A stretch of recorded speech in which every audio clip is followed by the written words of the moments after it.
Amen. Est-ce qu'on peut acclamer encore le Seigneur?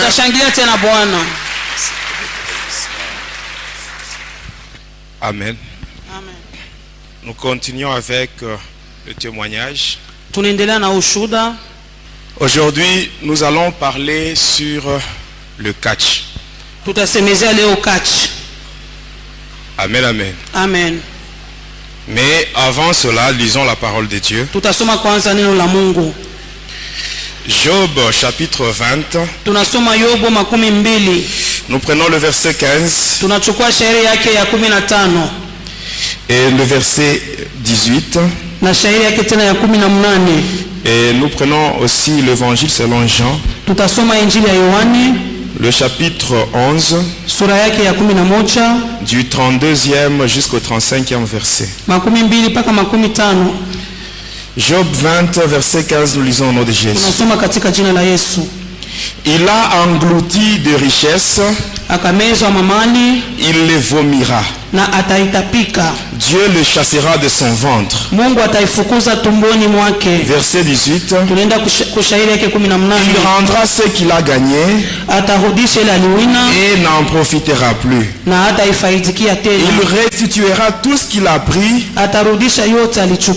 et n'en jouira plus. Jean chapitre 11, verset Jean chapitre 11, 32 à 35.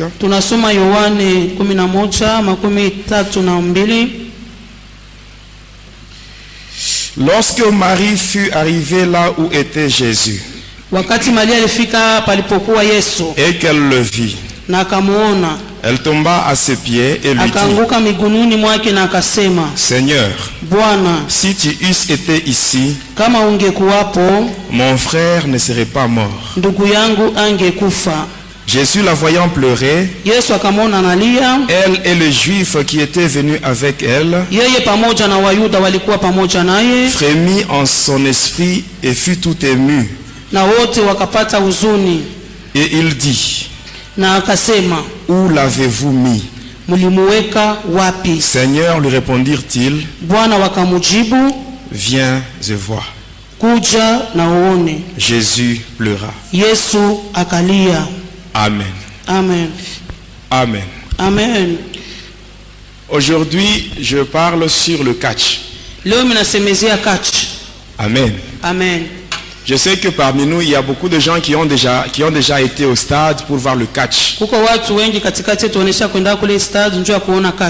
Il y a parmi nous des gens qui ont déjà suivi les catcheurs pendant qu'ils passaient sur la route en train de faire leur publicité. Amen. Amen. Il y en a beaucoup. Mais ce qui est grave, c'est que les gens ne savent pas ce que les catcheurs font. Beaucoup de gens croient que le catch c'est un sport. Le catch que nous voyons ici, mes bien-aimés, c'est du satanisme qui se présente avec une façade sportive. Amen. Amen. Avant de parler sur le catch, je sais qu'ici il y a beaucoup de sorciers. Amen. Amen. Je vous dis la vérité. Amen. Amen. Il faut abandonner cela, ce n'est pas bien. Je parle sur la manière dont le sorcier, c'est que les sorciers font pour détruire le mariage de beaucoup de gens. Amen. Amen. Je parle rapidement sur ça et on passe directement au catch. Je sais très bien, ici, il n'y a personne qui peut lever son doigt pour dire qu'il n'a jamais demandé de l'eau à boire chez autrui. Amen. Amen. Qu'est-ce qui se passe? Si un sorcier veut détruire le mariage, vous arrivez quelque part, unafika fasi moja, vous demandez de l'eau à boire. unaomba kwa maji ya kunywa. Si vous avez affaire à un sorcier, Kama uko mbele ya mlozi, quand il entre dans la maison, wakati anaingia mnyumba, il prend le gobelet. anachukua nkopo, Avant d'y mettre de l'eau, mbele awe kutia mo maji, il commence d'abord par cracher dans le gobelet. anatemea mo kwanza mate yake, Et ce n'est que par après il mettra de l'eau. na kisha yake anatia mo maji, Et il vient vous donne. na anakuwa anakupatia. Vous aussi pressé que vous êtes, Unakuwa kiu kishapita sana, vous buvez. unakunwa. Et lorsque vous serez maintenant à la maison, Wakati utarudia nyumbani kwako, vous allez vous retrouver utajikuta en train de donner des réponses là compliquées, des réponses insolentes. uko na jibu tu kijibu, Et vous ne savez même pas d'où viennent ces réponses. hautekele majibu yenyewe inatokea wapi. Quand vous buvez l'eau, Wakati unakunywa où maji, il y a cette salive là, mule muko ile mate, la salive en question, ile mate ile c'est juste un support où doivent se mettre les démons. ni pale pa musingi mandemona batashukia. Quand vous buvez, Wakati ce unakunywa sont les démons qui entrent. ni mampepo Et ce sont inaingia, ces démons qui vont vous pousser à répondre d'une manière là ile mampepo na insolente. kusiku na kupatia majibu moya. Et quand vous allez vous tirailler, Wakati mtakokotana pale, la finalité c'est le divorce. mwisho yake mnavunja ndoa. Ainsi, je vous demande, mes bien-aimés, Miko na miomba wapendwa, sachez que quand vous êtes mariés, ujue kusema kama ulishaolewa, ce n'est pas tout le monde qui est content. aina wote wanafurahi, hapana. Et quand vous arrivez quelque part, Na kama unafika fasi vous avez moja, soif, unakuwa na vous kiu, demandez de l'eau. unaomba maji, Quand on vous donne, wakati wanakupatia, citez le nom de Jésus, taa yako jina la même Yesu, intérieurement. hata ndani yako tu. Parce que la salive là, Ile mate ile c'est un support où se mettent les démons. inakuwa ni msingi ya mapepo Ainsi, mchafu. quand vous citez le nom de Jésus, Wakati unataka tu jina la la Bible Yesu, dit que devant le nom de Jésus, Biblia tout genou va inasema fléchir. mbele ya jina la Yesu Les wote démons qui sont inama. dans cette salive Ile vont mapepo fuir. yote kwa mwile mate Et quand vous buvez itakimbia, cette na eau-là, wakati utakunywa ile Il maji, n'y aura pas de conséquences hakuna néfastes tena dans votre vinyume vie. vibaya mu maisha yako. Amen. Amen. C'est que je vous dis, les sorciers, ils font ça. Ils font Ile ça. miko namiambia baloji banabifanyaka. Deuxièmement, Ya pili, nous sommes en Afrique. tuko Afrika. Si votre voisine vient chez vous pour chercher le feu, Kama ndukuna nyumba kwa mwanamke anakuwa kutafuta kwa moto, vous allez la chasser. utamfukusha. Mais les sorciers, qu'est-ce qu'ils font? Sasa wao wanafanya nini hapa baloji? Il arrive chez vous. Anafika kwako, Dans sa main, mumukono il y yake a une poudre. muko poudre On moja, appelle ça la poudre d'aspergesmen. asema poudre d'aspergement. Et cette poudre-là, Na ile poudre ile elle est invisible aux yeux charnels. mancho yetu aionake hiyo. Le sorcier ou la sorcière prend le feu, Ule mulozi mwanamke anachukua ile, mais en prenant le feu, wakati anabeba moto, elle ouvre la main.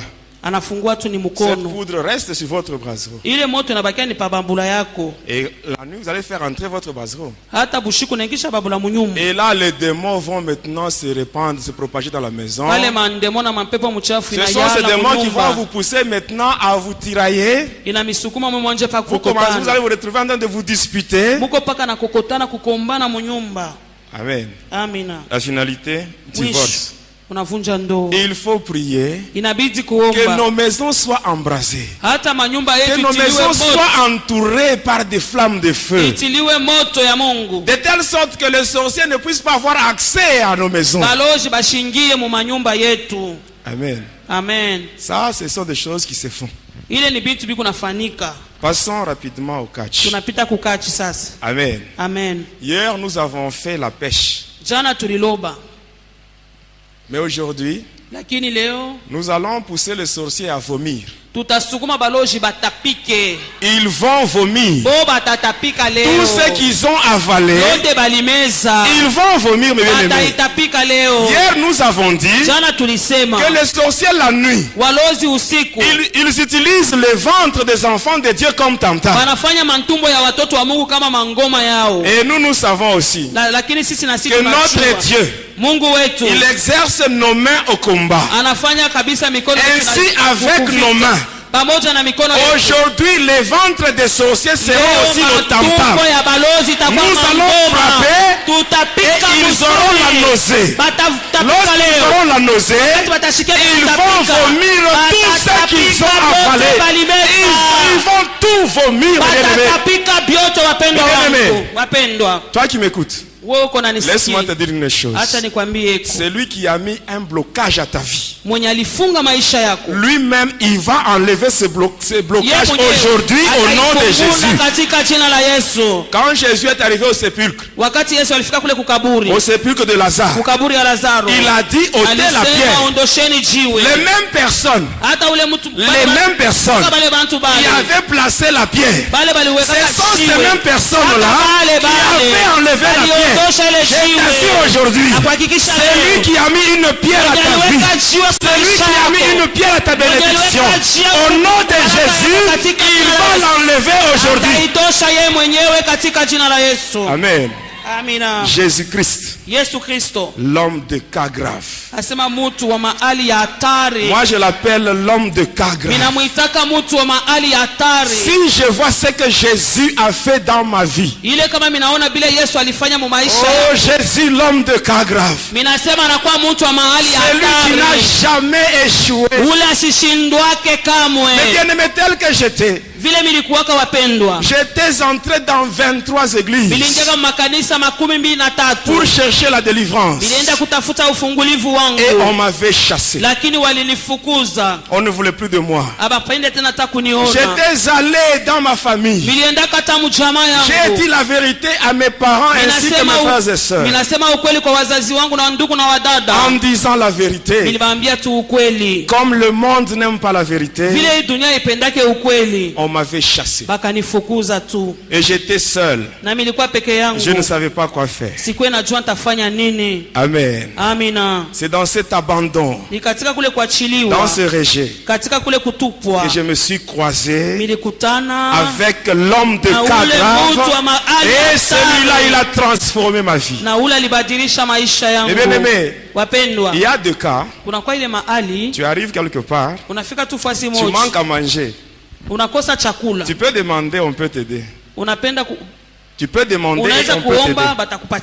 Amen. Amina. Mais si tu es par exemple stérile, tu vas voir ton père, tu dis papa, je n'ai pas d'enfant. Mais ton père, il aura la compassion, mais il ne peut rien faire pour toi. Ça c'est un cas qui est grave. Les cas graves, hein? Ce sont les cas où les humains ne peuvent pas intervenir. Il n'y a que Jésus, l'homme de cas grave, qui est capable d'intervenir et de donner la solution. Amen. Amina. Tout ce qu'on a appris dans ta vie, ça va sortir. Aujourd'hui, ça va sortir. Amen, amen. Amen. Quand j'étais encore au collège, on s'amusait avec les amis. On faisait de petits rings, hein? On plaçait 4 piquets. On mettait des cordes. Et on mettait des copeaux.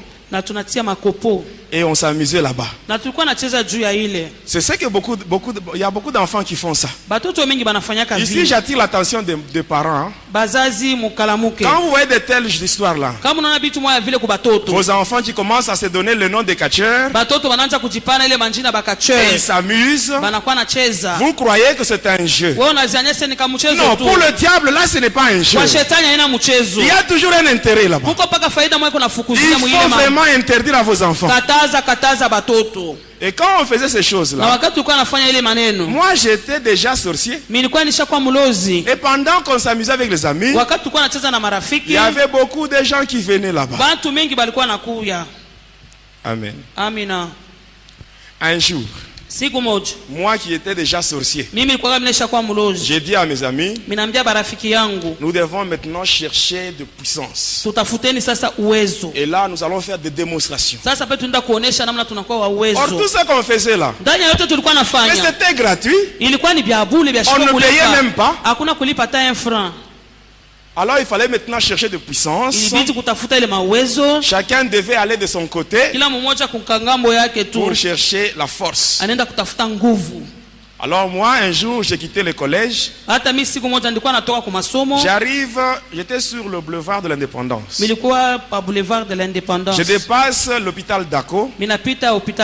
J'étais arrivé au stade de Kikula. Et quand j'avais regardé sur le tableau, il y avait des combats de catch qui étaient organisés. Et là, il y avait les catcheurs de différentes villes qui étaient invités. Et c'est ainsi que je m'étais rendu dans la commune de Kikula, sur l'avenue Foyer Social. Quand vous êtes sur l'avenue Kasongo Michel, vous vous dirigez vers l'avenue Basanga. La troisième parcelle, il y a un hôtel là en étage. C'est l'hôtel Amani. C'est là où j'étais parti. Et j'avais trouvé un catcheur originaire de Kolwezi. Quand j'étais arrivé là, j'avais causé avec lui. Et je lui avais même parlé sur le pourquoi de ma visite. Il se mettait à rire. Et par après il me dit ceci: d'abord paye-moi la bière. J'avais payé la bière. Et à la fin il me dit: comme c'est toi qui es venu demander ce pouvoir là, la force mystique, tu dois chercher des objets que je vais citer. Il m'avait cité ces objets-là et j'étais parti. Le lendemain matin, j'étais au marché. Et là, j'avais acheté deux bougies blanches, deux tiges de chulai, les désodorisants. Et après, j'avais aussi payé 2 cigarettes fortes. La cigarette qui se trouve dans le paquet jaune. J'avais payé un parfum. Le parfum Avanita qu'on utilise pour l'enterrement.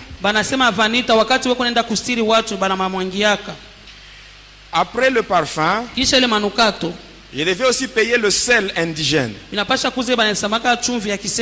et un mouchoir blanc. Et quand j'avais payé toutes ces choses-là, j'étais parti chez lui.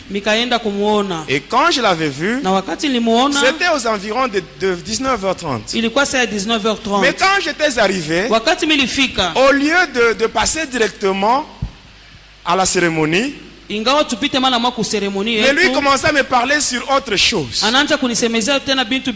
Arrivé à 23h30, il me dit maintenant: comme c'est toi-même qui est venu ici pour chercher le pouvoir, tu iras avec ces objets que tu as apportés, tu iras avec ça au cimetière, tu vas déposer ça sur une tombe, et lorsque tu arriveras là-bas, tu feras une incantation adressée au père Rustem de Weng.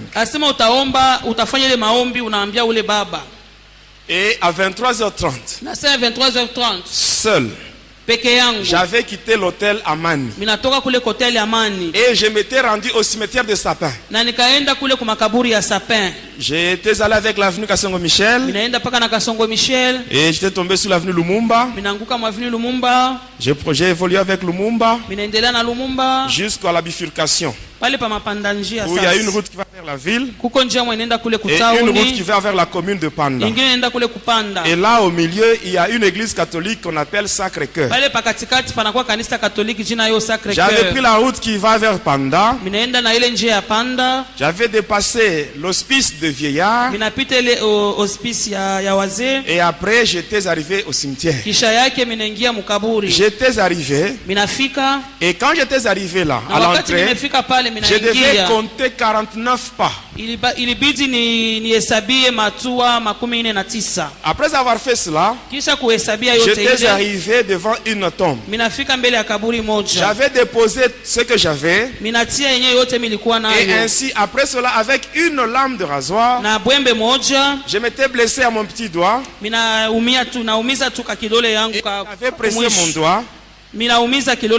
Et je l'avais pressé. De telle sorte que 6 gouttes de mon sang étaient tombées. Et j'étais rentré chez moi. Et le lendemain au petit matin, vers 4h du matin, j'étais encore au cimetière. Et j'avais repris ces histoires-là. Mais quand j'étais arrivé là,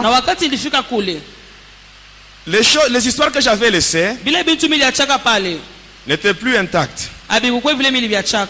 Parmi les deux bougies, il y avait une seule bougie, l'autre était déjà consumée. Parmi les deux cigarettes, il y en avait une seule, l'autre était aussi consumée. Les deux tiges là de choulaï étaient consumées. Le parfum était aspergé sur tous les éléments que j'avais. Et le seul indigène était là. Ainsi que le mouchoir blanc. J'avais pris toutes ces choses. J'étais rentré avec ça. Et quand j'étais arrivé chez le catcheur, je lui avais expliqué tout ce que j'avais fait la nuit au cimetière. Et il me dit, tu reviendras le soir. À 19h, j'étais allé le voir. Nous étions dans sa chambre. Et il m'avait dit ceci. Ce qui va se faire aujourd'hui, c'est une cérémonie qu'on appelle le Yarga. Alors quand j'étais arrivé là, il m'avait demandé d'amener un coq. Et j'avais apporté ça. Et quand j'étais là, il m'avait donné une bouteille remplie de bière. Et il m'avait demandé de boire cela. Et pendant que je buvais, ce qui entrait en moi, ce n'était pas la bière, mais c'était le sang humain. Il m'avait donné toute une bouteille. Et j'avais bu. J'avais tout terminé. Et par après il me dit, tu vas couper la tête du coq avec tes dents. Et j'avais tenu le coq comme ça. Je m'étais concentré. Et là j'avais coupé sa tête avec mes dents. Et par après il me dit ceci. Il me donne d'abord une soutane de couleur rouge. Sur cette soutane-là, il y avait un nom d'un démon qui était marqué là-bas. C'était le nom de Zagam. C'est-à-dire le démon qui a le contrôle de 9 cimetières. Il m'avait dit ceci. Lorsque tu arriveras à la maison, arrivé à minuit, tu te déshabilleras totalement. Et tu mettras sur ton corps cette soutane. Tu feras des incantations. Et après tu te mettras au lit. C'est ce que j'avais fait. Le matin quand je m'étais réveillé, je regarde sous mon oreiller. Il y avait un petit colis. Quand j'avais ouvert, à l'intérieur il y avait une poudre de couleur verte. Et j'avais pris cette poudre là. Et j'étais allé voir le catcheur à l'hôtel.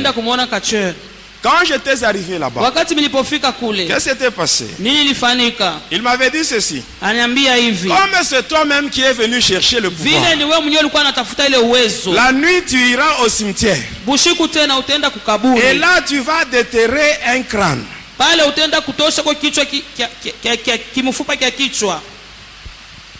Et la nuit, j'étais allé avec une pioche. Pioche. J'étais allé avec une pioche. J'avais pris la route qui va vers Kolwezi. Je m'étais arrêté à un cimetière, le cimetière de Katuzembe.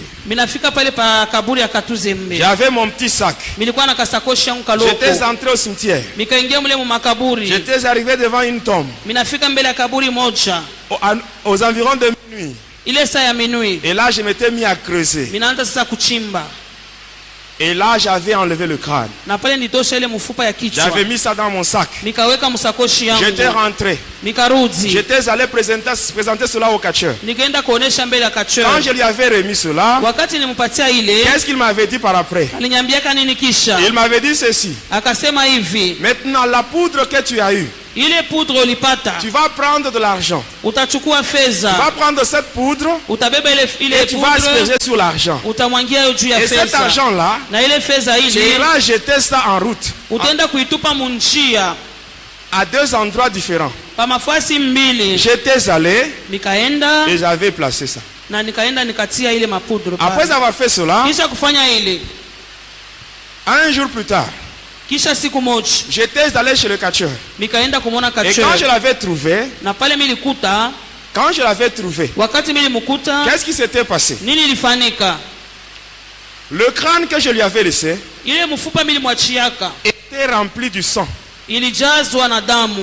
Le sang là, c'était le sang de deux personnes qui avaient ramassé l'argent que j'avais jeté en route. Faites attention mes bien-aimés. Amen. Il y a certaines personnes, quand elles arrivent sur la route, elles voient l'argent, elles regardent à gauche et à droite, il n'y a personne, elles ramassent, elles mettent dans la poche. Faites très attention. Vous risquez de vendre votre vie à 100 francs. Et quand le crâne était rempli du sang, il m'avait remis cela. Il m'a dit, bois ça. Et j'avais bu le sang qui était dans ce crâne. J'avais bu cela. Et il me dit encore ceci. L'autre partie de la poudre qui est restée, tu vas asperger ça sur une rivière. Tu chercheras une rivière qui est beaucoup fréquentée. Et là, je m'étais rendu au quartier Kolomoni, sur la rivière Pola. Il y avait beaucoup de jeunes gens qui allaient se baigner là-bas. Il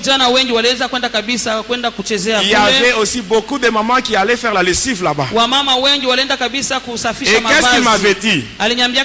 Lorsque tu mettras la poudre, ce sont les esprits. Ce sont les esprits. Maintenant, les gens qui se baignent là-bas, automatiquement, ils seront en contact avec les démons. Les gens qui font la lessive là-bas, leurs habits seront aussi affectés des démons. Et ainsi, les gens qui porteront ces habits, ils vont souffrir. Et pendant que eux seront dans la souffrance, toi, tu auras le succès. Et ce qu'il m'avait dit. Et j'avais mis cette poudre là-bas. Et 2 jours plus tard, il y avait 2 garçons qui étaient morts là. Et quand j'étais rentré chez lui, il m'avait dit ceci. Tu iras toujours à la rivière. Quand tu seras là-bas, tu invoqueras le démon Zagam. Et lorsque tu verras maintenant un tourbillon sur la rivière, tu seras obligé de descendre dans la rivière juste à l'endroit où il y a ce tourbillon. Et ainsi, lorsque tu seras dans le tourbillon, il y aura une créature qui apparaîtra. Dès que tu verras cela, tu fermeras les yeux. Et c'est ce qui s'était passé. À minuit, j'étais allé là-bas. Je m'étais concentré. J'avais fait des incantations. Il y avait un vent violent qui commençait à souffler. Et par après, c'était un grand tourbillon que je voyais sur la rivière. J'étais descendu dans l'eau. J'étais entré dans le tourbillon. Et par après, pendant que j'étais concentré, il y avait quelque chose qui était sorti de l'eau. C'était un hippopotame. Et cet hippopotame là avait 6 têtes. Alors j'étais obligé de l'embrasser. Et je l'avais embrassé. Et par après j'avais fermé les yeux. Quand j'avais fermé les yeux, 5 minutes plus tard, j'avais ouvert les yeux. L'hippopotame n'était plus là. Il était entré en moi. Et quand j'étais sorti de l'eau, j'étais devenu très lourd. Et la nuit, donc le lendemain, j'étais parti chez le catcheur. Et qu'est-ce qu'il m'avait dit? Aujourd'hui, nous allons conclure. Et ainsi, quand nous étions dans sa chambre à minuit, qu'est-ce qui s'était passé? Dans sa chambre, il y avait un brasero. Et il y avait le feu. Il avait ouvert son sac. De là, il avait tiré un ossement humain. Il l'avait placé sur le feu. Il prend un petit couteau. Quand l'os était sur le feu, il commençait à changer de coloration. Quand il était noir, il avait pris maintenant le sel indigène. Il avait ouvert ses colis. Avec son petit couteau, il frottait maintenant l'os. C'était un ossement humain. Et pendant qu'il frottait, il y a une poudre là qui sortait de l'os. Et la poudre tombait dans le colis où il y avait le sel. Et par après, il avait mélangé. Et il me donne. Il dit, tu dois sucer et avaler. J'avais obéi. J'avais tout terminé. Et après, il ouvre encore son sac. Et là, il soutire une peau de jaguar. Il avait mis ça par terre. Il prend le mouchoir que j'avais récupéré au cimetière. Il avait mis au-dessus. Et là, il me demande d'enlever mes souliers ainsi que la chemise que je portais. J'avais enlevé ça. Je m'étais retrouvé pieds nus et torse nu. Et il m'avait demandé maintenant de me mettre au-dessus du mouchoir. Et quand j'étais au-dessus, il avait pris la bougie que j'avais récupérée au cimetière. Il l'avait placée devant moi. Et après avoir prononcé quelques paroles, la bougie s'était allumée d'elle-même. Et par après, il prend la cigarette qui était restée au cimetière. Et il avait allumé avec la flamme de la bougie. Il me donne, il me dit fume. Et je ne devais pas fumer d'une manière ordinaire. Je devais fumer en introduisant la cigarette dans une narine et boucher l'autre. Et faire sortir la fumée par la bouche. Et c'est ce que j'avais fait. Et juste quand j'avais terminé, j'ai commencé à trembler. Je sentais une forte chaleur m'envahir. Et par après, je sentais comme si derrière moi il y avait encore quelqu'un. Et je sentais qu'il y avait quelqu'un qui venait derrière moi. Et cette personne qui venait derrière moi m'avait embrassé par derrière. Et il était entré en moi. Et pendant ce moment, le catcheur, lui, il était devant moi.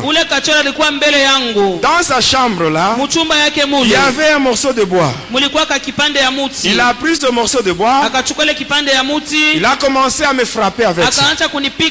Et pendant qu'il me frappait, moi je sentais comme s'il était en train de me gratter. Et par après, même le morceau de bois s'était même brisé. Et après, il avait pris la position de combat. Position de combat. Il m'avait donné 4 coups de machette dans la poitrine. Quand on parle de coups de machette dans le catch, c'est cette partie, l'avant-bras. On frappe au niveau de la poitrine, c'est ce qu'on appelle coup de machette.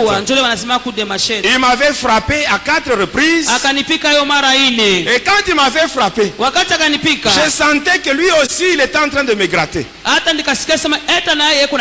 Je n'avais même pas bougé. Je le regardais.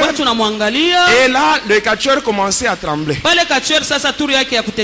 Il me regarde. Il dit, en tout cas, toi, tu es une grande personne. Et par après,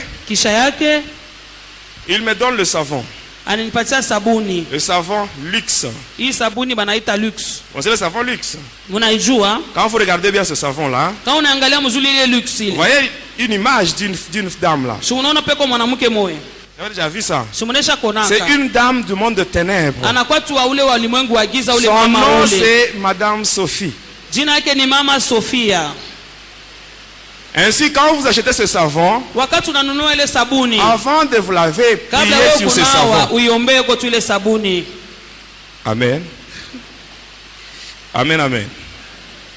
Vraiment, on n'a pas assez de temps. J'allais vous parler même sur les différentes dames que vous voyez sur le lait de beauté. Diprozone, Rico, Johanna. Je crois la semaine prochaine, je vais vous expliquer, je vais vous parler sur tout ça.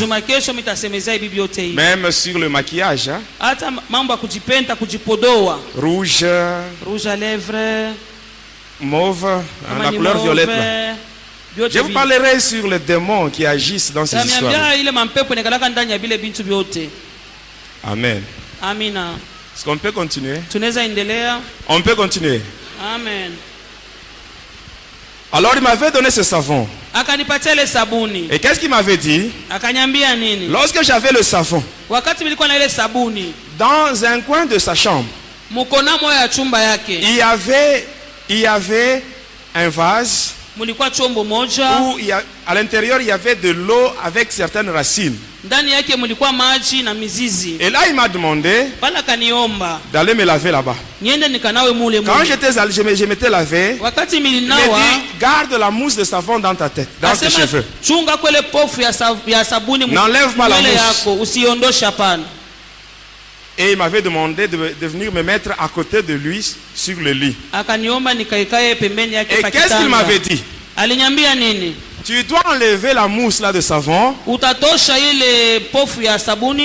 le coq va chanter pour la première fois. Mais si tu dors et que le coq chante pendant que toi tu es dans le sommeil, sache que tu mourras dans ton sommeil. Et ce jour-là, mes bien-aimés, j'étais allongé sur le lit à côté du catcheur avec les yeux ouverts. Amen. Vous savez, les satanistes, hein? Je dis souvent qu'ils sont sérieux. Quand on leur dit ceci, ils obéissent de tout. Quand Lucifer nous dit ceci, nous aurons une réunion au fond de l'océan Atlantique à 1h du matin. Déjà à minuit, vous êtes déjà là. Vous êtes déjà là. Parce que si vous arrivez à 1h, même 1h, 1 minute, automatiquement le diable vous tue. Ah, mais chez les enfants de Dieu, ce n'est pas ça. Si on leur donne un ordre, si le berger leur donne un ordre, ce n'est pas tout le monde qui obéit. Ce n'est pas tout le monde qui obéit. Mais bien-aimés dans les Seigneurs, mais bien-aimés dans les Seigneurs, la Bible nous dit ceci. Dans 1 Samuel 15, 22, la Bible nous dit l'obéissance vaut mieux que le sacrifice. Et là, moi, j'avais obéi. Et vers 3h du matin, quand le coq avait chanté, 3h du matin, je m'étais réveillé rapidement. Et là, j'étais allé dans le vase. Et je m'étais lavé, j'avais tout enlevé. Et j'étais rentré sur le lit. Vers le petit matin, le catcheur me réveille. Vers 5h, il me dit prends maintenant le vase avec tout son contenu. Va verser le contenu du vase sur la route. J'étais sorti. J'arrive au croisement des avenues Kassongo Michel et Foyer Social. À côté, il y a un centre de santé. Et c'est là où j'avais déversé le contenu du vase. J'étais rentré. Et vers 7h, il me dit dans quelques minutes, nous verrons si tu as réussi. Amen. Amen. Quelques minutes plus tard, je sens comme si on m'avait poignardé au niveau du ventre. Je sens quelque chose là qui commence à circuler dans mon corps. Je vois des choses monter au niveau de la poitrine et ça descend même dans la main. Quand c'était arrivé au niveau de l'avant-bras, j'avais vu que c'était un gros clou qui était dans mon corps. Et il me dit ceci: le clou que tu vois, c'est ça le pouvoir de Tarzan moteur. Et cela fonctionne avec l'esprit de la première personne qui a piétiné sur ce que tu as déversé sur la route. Il y a beaucoup de gens qui disent: non, moi pour me tuer, il faut que la personne qui cherchera à me tuer, que cette personne soit de ma famille. Mais bien aimé, détrompez-vous. La personne qui avait piétiné sur ce que j'avais déversé sur la route, est-ce que cette personne était de ma famille? Elle n'était pas de ma famille, mais bien aimé. Elle n'était pas de ma famille. Mais bien aimé, apprenez à commencer votre journée avec le Seigneur Jésus. Parce que pendant la nuit, pendant que vous dormez, les sorciers, les satanistes, le magicien, ils ne font que multiplier de pièges. Et aujourd'hui, nous voyons beaucoup de gens qui font des slogans. Il arrive quelque part, il se rend compte qu'il a piétiné sur quelque chose. Il dit sans effet. Oh, mais bien aimé, faites attention. Mais sans effet, ce n'est pas un slogan. Si tu ne marches pas dans la crainte de Dieu, tu piétines sur des choses pareilles. Même si tu dis sans effet, je t'assure, il y aura des effets. Amen. C'est seulement si tu marches dans la crainte de Dieu que ce verset de la Bible est valable. C'est que Dieu dit lui-même dans Ésaïe 54, 17, il dit: toute arme qui sera forgée contre vous sera nulle et sans effet, et toute langue qui se lèvera en justice contre vous, vous la condamnerez. Tel est l'héritage des serviteurs de l'Éternel. C'est valable seulement pour ceux qui marchent dans la crainte de Dieu. Et si tu commences ta journée avec Jésus, ainsi Jésus va te précéder. Et quand il te précède, il va voir tout ce qu'on a placé comme piège. Lui, il va piétiner sur ça. Et toi, tu vas passer sur des choses mortes. Et cette fois-là, tu auras raison de dire comme ce que Josué avait dit, que tout lieu que foulera la plante de mes pieds, le Seigneur me le donnera en possession. Amen, amen. Et j'étais sorti avec ce fétiche-là, avec ce pouvoir, avec la peau de jaguar. Aujourd'hui, je ne vais pas vous expliquer ce que j'ai fait. Amen. Parce qu'on n'a pas assez de temps. J'aimerais seulement vous parler sur les conséquences du catch. Et là, je cède le micro à Papa Zacharie pour la prière. Amen, amen. Suivez-moi bien. Je sais qu'il y a des catcheurs qui ont déjà témoigné. Amen. Mais ces catcheurs-là, ils n'étaient pas dans le mystère de l'air. Ils ne savaient pas comment les démons fonctionnent. Amen. Et ils faisaient seulement leur démonstration. Mais ils ne savent pas ce qu'ils faisaient sur les spectateurs. Sur les spectateurs. Amen, amen. Moi, j'étais un sataniste à côté de Lucifer. J'avais 406 démons qui étaient à mon service. Et je voyais les démons. Comment est-ce que Lucifer il était en train d'envoyer les démons dans ce monde. Qu'est-ce qui se passe? Premièrement, lorsque les catcheurs passent sur la route, ils sont en train de chanter. Ils font leur publicité. Et là, vous voyez beaucoup de gens qui suivent les catcheurs. Parce qu'ils ne savent pas. Ils ne savent pas ce qui se fait. Pendant que le catcheur passe sur la route, premièrement, si là il y a une femme enceinte, automatiquement cette grossesse part partir. Il y aura fausse couche. Deuxièmement, si quand il passe là, ils volent même la fécondité chez les jeunes filles. Il y a certaines filles qui se retrouvent stériles là, parce qu'elles avaient suivi dans leur jeunesse le catcheur. Et quand ils passent, ils prennent même la chance aux filles de se marier. La Bible dit ceci. Dans Ecclésiaste 7:14, la Bible dit: au jour du malheur, réfléchis. Réfléchis. Cherche à connaître l'origine de la situation que tu traverses.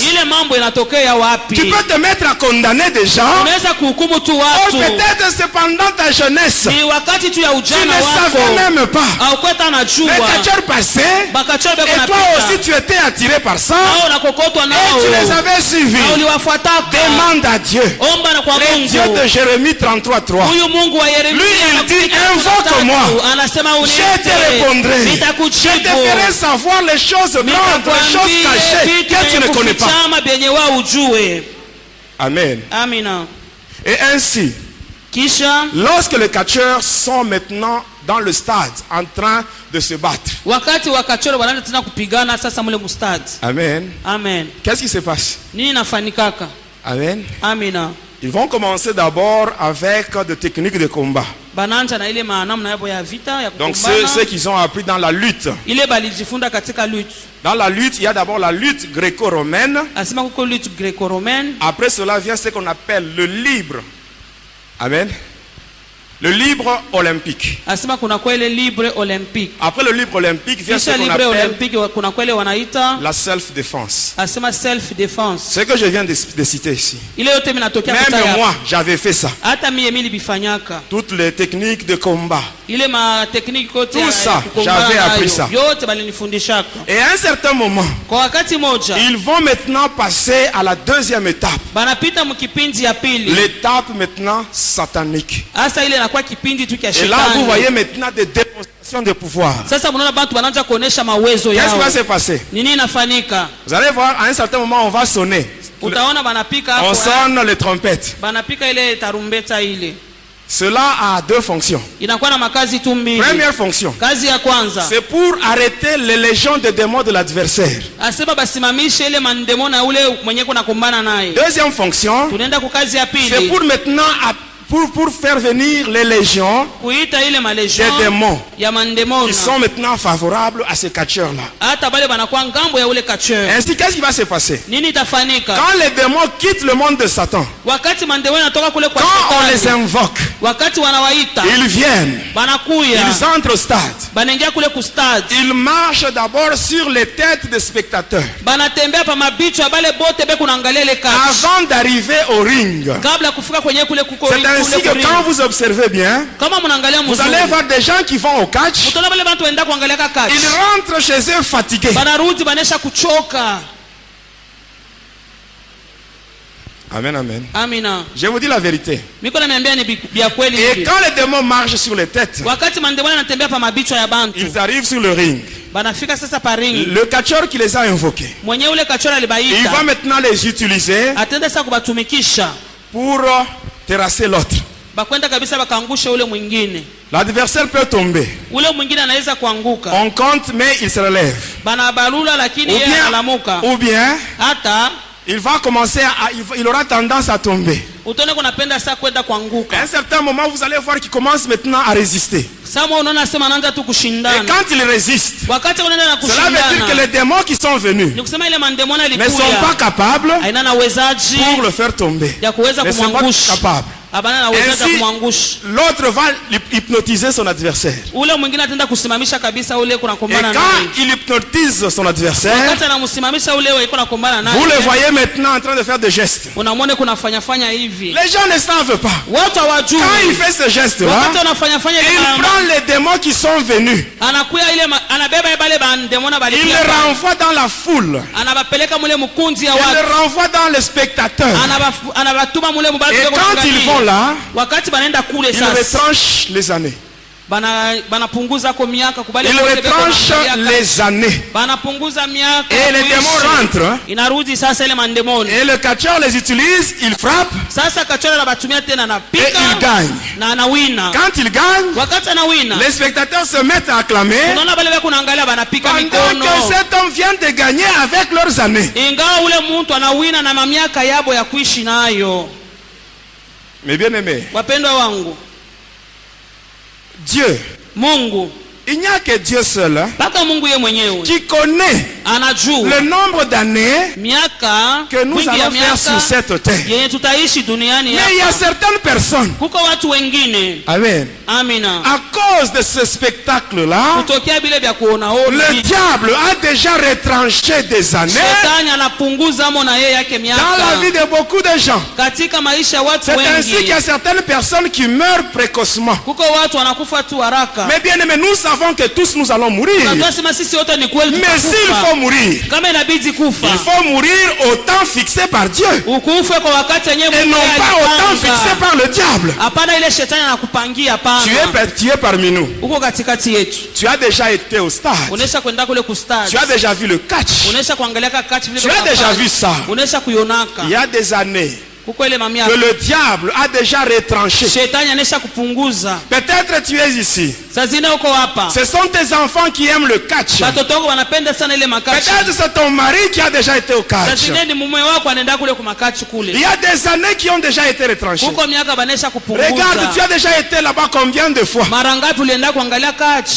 Il y a maintenant combien d'années qui te restent? Parce que quand tu vas là-bas pour voir le catch, tu n'es plus dans la présence de Dieu. Tu n'es plus protégé par Dieu. Et là le diable peut faire tout ce qu'il veut sur toi. Mais ce soir, pour toi qui es venu aujourd'hui, laisse-moi te dire une chose. L'homme de cas grave,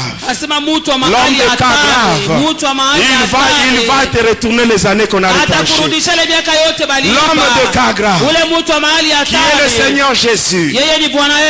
Oh, les catcheurs, ils ont volé ta fécondité. Ils ont volé la chance de ton mariage.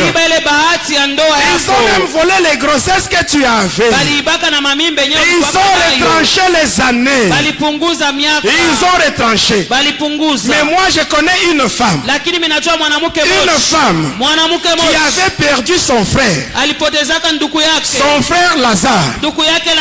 Cette femme-là était triste à cause de la disparition de son frère. Un jour elle était devant Jésus. Et là elle pleurait. Elle dit à Jésus, Seigneur, si tu eusses été ici, mon frère ne serait pas mort. Mon frère ne serait pas mort. Jésus, il a vu cette femme-là. Elle avait la douleur en elle. Or la Bible nous dit que Jésus, c'est lui qui est l'homme des douleurs. Lui qui est l'homme des douleurs, il se trouve devant une femme qui a la douleur. Alors il prend la douleur de cette femme-là. Ça devient sa douleur à lui. Et là la Bible dit, Jésus pleura. J'aimerais que Jésus puisse pleurer à cause de la situation que tu traverses. Que Jésus puisse pleurer aujourd'hui. Parce que quand Jésus a pleuré, il a dit ceci: où l'avez-vous mis? Où l'avez-vous mis? Et ce soir, le Seigneur Jésus, il pose la même question aux catcheurs: où avez-vous mis les années que vous avez retranchées dans la vie de mes enfants? Où avez-vous mis le mariage de mes enfants? Où avez-vous mis la fécondité? On dit à Jésus: Seigneur, viens et vois. On arrive au sépulcre. Jésus dit seulement, ôtez la pierre. Ôtez la pierre. Ces gens-là, c'est eux qui avaient mis la pierre. Jésus leur dit, vous qui avez mis cette pierre, vous devez l'enlever aujourd'hui. Et je t'assure, ceux qui ont mis un blocage à ta vie, ceux qui ont mis un blocage à ta vie, aujourd'hui, au nom de Jésus, ils vont eux-mêmes l'enlever. Ils vont enlever ceux qu'ils ont mis à ta vie. Et Jésus dit ceci, Lazare, et Lazare était sorti. Comme Lazare était sorti ces jours-là, aujourd'hui tes années vont sortir. Tes années vont sortir. Ton mariage va sortir. Ta fécondité va sortir. Même si on a déjà retranché les années, sache que Jésus, il va remplacer. Il a dit, je remplacerai les années qui ont été dévorées par la sauterelle. Je remplacerai tout ce que les cacheurs ont pris dans ta vie. Jésus va remplacer. Il va tout remplacer. Même ta fécondité va rentrer. Même ton mariage. Tout ce qu'ils avaient volé, ça va rentrer. Tout ce que les sorciers ont avalé, ils vont vomir. Ils vont vomir tout. Et ils vont tout restituer. Et cela au nom de Jésus. Que mon Dieu vous bénisse.